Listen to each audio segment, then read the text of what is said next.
ಸ್ವರ್ಗಲೋಕದ ಬಗ್ಗೆ ಸಾಮಾನ್ಯ ಎಲ್ಲರಿಗೂ ಗೊತ್ತೇ ಇದೆ. ಇದು ಇಂದ್ರದೇವನ ಆಡಳಿತದ ಲೋಕವಾಗಿತ್ತು.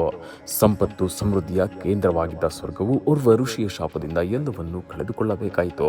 ಸ್ವರ್ಗಕ್ಕೆ ಶಾಪವನ್ನು ನೀಡಿದ್ದ ಆ ಋಷಿ ಯಾರು? ಸ್ವರ್ಗಕ್ಕೆ ಶಾಪವನ್ನು ನೀಡುವುದಕ್ಕೆ ಕಾರಣವೇನು ಎಂಬುದನ್ನು ಇಂದು ನಾವು ತಿಳಿಯೋಣ. ಹಿಂದೂ ಧರ್ಮದಲ್ಲಿ ಸ್ವರ್ಗ ಮತ್ತು ನರಕದ ಕುರಿತು ತಿಳಿಸಲಾಗಿದೆ. ಮರಣಾನಂತರ ವ್ಯಕ್ತಿಯ ಪಾಪ ಕರ್ಮಗಳಿಗೆ ಅನುಗುಣವಾಗಿ ಸ್ವರ್ಗ ನರಕವನ್ನು ನಿರ್ಧರಿಸಲಾಗುತ್ತದೆ ಎಂಬುದನ್ನು ಪುರಾಣಗಳಲ್ಲೂ ಉಲ್ಲೇಖಿಸಲಾಗಿದೆ.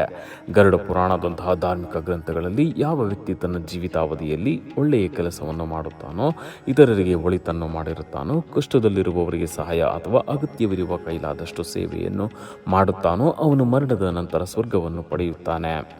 ಪೌರಾಣಿಕ ಕಥೆಗಳ ಪ್ರಕಾರ ಒಂದು ಕಾಲದಲ್ಲಿ ಸ್ವರ್ಗದಲ್ಲಿ ದೇವರುಗಳ ವೈಭವವು ಉತ್ತುಂಗದಲ್ಲಿತ್ತು. ಈ ಸಮಯದಲ್ಲಿ ದೇವರುಗಳ ರಾಜನಾದ ಇಂದ್ರದೇವನು ಅಪಾರವಾದ ಐಶ್ವರ್ಯ ಮತ್ತು ಐಷಾರಾಮಿತ್ವದಲ್ಲಿ ಮುಳುಗಿ ಹೋಗಿದ್ದನು.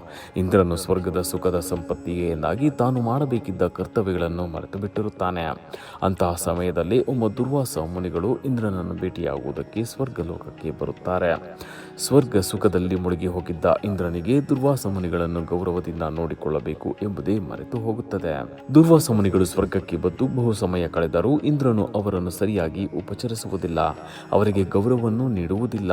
ಇಂದ್ರನು ದುರ್ವಾಸ ಮುನಿಗಳಿಗೆ ದೇವತೆಗಳ ಹಾಗೂ ಅಪ್ಸರೆಯರ ಮುಂದೆ ಅವಮಾನವನ್ನು ಮಾಡುತ್ತಾನೆ. ಮೂಲತಃ ದುರ್ವಾಸ ಮುನಿಗಳು ಅತ್ಯಂತ ಕೋಪಿಷ್ಠರಾಗಿದ್ದರು. ಇಂದ್ರನ ದುರ್ವರ್ತನೆಯಿಂದಾಗಿ ಕೋಪಗೊಂಡ ದುರ್ವಾಸ ಮುನಿಗಳು ಇಂದ್ರನಿಗೆ ಶಾಪವನ್ನು ನೀಡುತ್ತಾರೆ. ತನ್ನ ಕರ್ತವ್ಯಗಳನ್ನು ಮರೆಸುವಂತ ಮಾಡಿದ ಈ ಸ್ವರ್ಗದ ಸಂಪತ್ತು ಮತ್ತು ವೈಭವವು ಅವನಿಂದ ದೂರವಾಗುತ್ತದೆ ಎಂದು ದುರ್ವಾಸ ಮುನಿಗಳು ಇಂದ್ರನಿಗೆ ಶಾಪಿಸುತ್ತಾರೆ. ನಂತರ ಋಷಿಯ ಶಾಪವು ಸ್ವರ್ಗದ ಎಲ್ಲ ಸಮೃದ್ಧಿಯನ್ನು ನಾಶ ಮಾಡಿತು. ಇಂದ್ರನು ಎಲ್ಲ ದೇವರುಗಳೊಂದಿಗೆ ಬಡವನಾದನು. ಲಕ್ಷ್ಮೀ ದೇವಿಯು ಸ್ವರ್ಗದಿಂದ ಹೊರಟು ಹೋದಳು ಮತ್ತು ಬಡತನವು ಮೇಲುಗೈ ಸಾಧಿಸಿತು. ದೇವರುಗಳ ಶಕ್ತಿ ಕ್ಷೀಣಿಸಿತು ಮತ್ತು ರಾಕ್ಷಸರು ದೇವತೆಗಳನ್ನು ಸೋಲಿಸಲು ಪ್ರಾರಂಭಿಸಿದರು. ಸ್ವರ್ಗದ ಈ ದುಸ್ಥಿತಿಯನ್ನು ನೋಡಿ ಎಲ್ಲ ದೇವರುಗಳು ಚಿಂತಿತರಾದರು ಮತ್ತು ಈ ಬಿಕ್ಕಟ್ಟಿನಿಂದ ಮುಕ್ತರಾಗಿಸುವಂತೆ ಅವರು ವಿಷ್ಣು ದೇವನ ಪ್ರಾರ್ಥನೆಯನ್ನು ಮಾಡಲು ಪ್ರಾರಂಭಿಸಿದರು. ನಂತರ ವಿಷ್ಣು ದೇವರುಗಳಿಗೆ ಸಮುದ್ರ ಮಂಥನದಿಂದ ಹೊರಹೊಮ್ಮುವ ಅಮೃತವನ್ನು ಕುಡಿಯುವುದರಿಂದ ಅವರು ಅಮರರಾಗುತ್ತಾರೆ ಮತ್ತು ಅವರ ಶಕ್ತಿ ಹೆಚ್ಚಾಗುತ್ತದೆ ಎಂದು ಹೇಳಿದನು.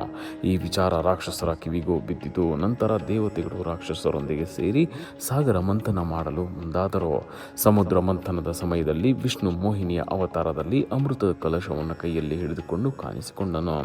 ಇದು ದೇವತೆಗಳ ಶಕ್ತಿಯನ್ನು ಹೆಚ್ಚಿಸಿತು ಮತ್ತು ಅವರು ರಾಕ್ಷಸರನ್ನು ಸೋಲಿಸಿ ಸ್ವರ್ಗದ ಮೇಲೆ ಹಿಡಿತ ಸಾಧಿಸಲು ಸಹಾಯ ಮಾಡಿದರು. ಋಷಿಯ ಶಾಪದಿಂದ ಸ್ವರ್ಗಕ್ಕೆ ಹರಡಿದ್ದ ಬಡತನವು ಸಮುದ್ರ ಮಂಥನದಿಂದ ದೂರ ಆಯಿತು ಮತ್ತು ಸಮೃದ್ಧಿ ಸ್ವರ್ಗಕ್ಕೆ ಮರಳಿತು ಎನ್ನುವ ಕಥೆ ಇದೆ.